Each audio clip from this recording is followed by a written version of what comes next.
Thanks for staying with us, Greg Gutfeld. That's me, in for Bill O'Reilly, who's not here. And in our brand new You Gotta Be Kidding segment tonight, 3 hot topics, beginning with that moronic Rolling Stone magazine cover featuring the Boston terrorist. Apparently, that issue sold twice as many copies as it normally does, which I believe is 4. Joining us from L.A., Leslie Marshall, and with me in New York City, it's Mike Gallagher, both our Fox News contributors. So, Leslie, I guess we now know that sultry poses of homicidal maniacs appeal to the Rolling Stone demographic. I guess so. I'm really upset about this. I mean, I'm originally from Boston, and everybody was talking about how they're not going to read this, and if they wanted to read the article inside, they don't have to buy Rolling Stone magazine. Hello, Google, Twitter, etc. But I just, I think that this article and this magazine could have sold perhaps as many copies if they hadn't used the same photograph. It's just so offensive to all the victims and the victims' families. In a way, it just fits into the idea of the cool rock star. It's almost indistinguishable from, like, a Mick Jagger picture. Could it be, Mike, that the only people who bought this magazine were editors and reporters reporting on the magazine? Because it's 60,000 people. That's essentially every editor and writer on both coasts. It's not a lot, but it's good news for Rolling Stone. And this is the problem. This is the pitfall of when we get outraged at something that deserves to be outraged. All we do is fuel the fire and sell product for these people. I mean, I wish we'd, and I need to learn this more than anybody, to walk away, to ignore a story, to not give them they're like the little spoiled brat on the playground who cries for attention, and we give them attention, and they get what they want. It's shameful. I talked to a lot of Boston residents on my radio show who were so hurt by that cover. I don't know how these people at Rolling Stone sleep at night, but then again, I guess a good couple of tokes on the doobie probably puts them, into a nice deep sleep. I don't know what you're referring to. I'm sure you don't. No, not at all. The fact is, they sold twice as many copies, which means that they normally sell 8,000.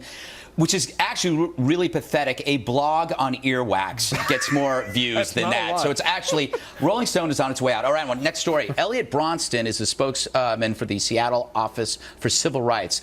And he doesn't want his colleagues in city government to use offensive words like citizens or brown bag.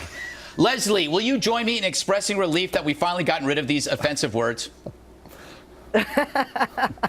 Actually, I think doobie is next on the list, and of course, I would like a definition of what that means later, guys. That's with an IE too, not Y. I didn't know anybody brings brown bags. They sell nice blue ones at Target. But listen, if people are offended by words like this, we need to be sensitive to people that are offensive, and I'm being serious about that. I know that you think as a liberal I'm too PC, but we do.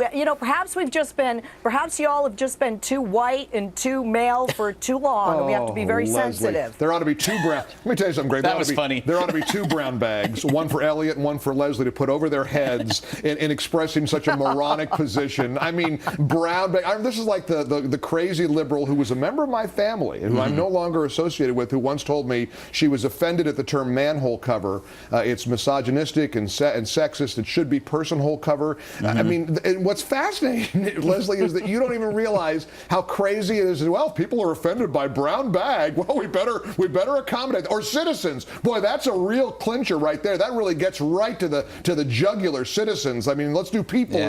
Guy's nuts. Well, you got to figure where it's coming from. Seattle.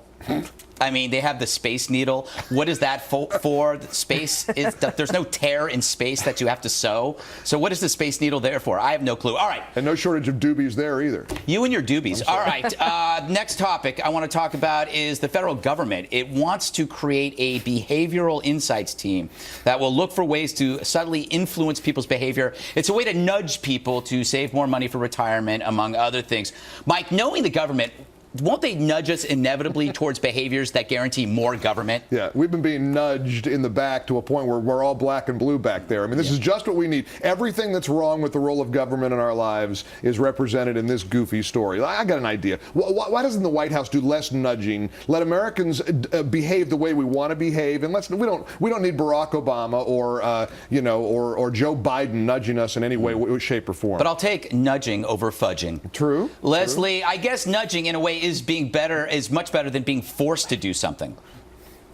Yes, but I just want to say, Mike, you just said black and blue. Be careful, would you? Because that borders brown paper bag. Offended somebody. But when you talk about, I think you would love this. This is the government saying, look, we're going to teach you some personal responsibility. When I was very young, just a week old, after Jimmy Carter was president, I remember that energy crisis. My parents always told me, shut off the light, shut off the water when you're brushing your teeth, and to learn to conserve energy, water, etc. And I think it's good for us to be conditioned to better behavior, and I think it's a good idea and a good program. Yeah, but it can actually benefit us. You know what? But the funny thing is, you will be nudged to combat things like global warming, but there will be no nudging to start your own business or perhaps not to have children when you aren't married, because they will never make value judgments. They will only make certain earnest left-wing judgments like global warming. But libs love this role of the government. I mean, it's like, Leslie, you're just wanting to be nudged by the government to show you what to do. All right, I got to nudge you guys off the air. Guys, I don't.